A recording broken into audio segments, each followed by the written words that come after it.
આપણે બનાવવાના છે ચીઝ પરોઠા. તો ચીઝ પરોઠા બનાવવા માટે આપણે લોટ લીધો છે અને એની અંદર આપણે 1 પાવ તેલ નાખીશું. થોડુંક વધારે હોય તો સારું લાગે. આપણે મોણને મિક્સ કરી દેવાનું છે. આપણે થોડું પાણી નાખતા જઈશું ને બાંધી દેવાનું છે. પરોઠાનો થોડોક આપણે કડક બાંધવાનો છે. હવે આપણે થોડુંક તેલ નાખીશું. તેલ નાખીને લોટને શીકણો કરી દઈશું. આપણે હવે એને લોવા કરીશું.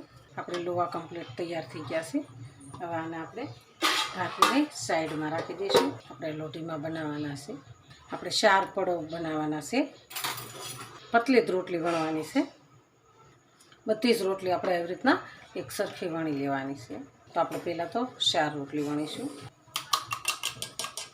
આ રોટલી વણી લીધી છે.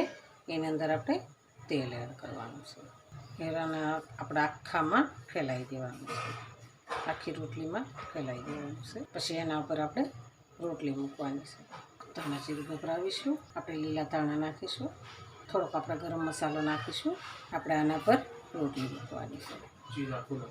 હવે આપણે ઉપર લીલા ધાણા એડ કરીશું. આપણે એમાં ચીઝ નાખવાનું છે. આપણે ચીઝ પરોઠા બનાવવાના છે. આપણે 1 પરોઠામાં 1 ચીઝ નાખવાનું છે. સેમ ચીઝ હોય ને એમ સારા લાગે પરોઠા. આપણે એના પર રોટલી મૂકી દેવાની છે.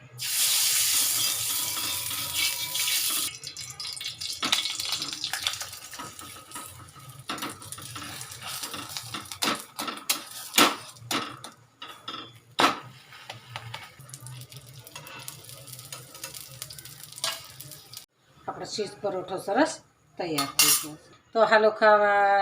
જો અમારો વિડીયો ગમે તો લાઈક શેર અને સબસ્ક્રાઈબ કરી દેજો. રાધે રાધે.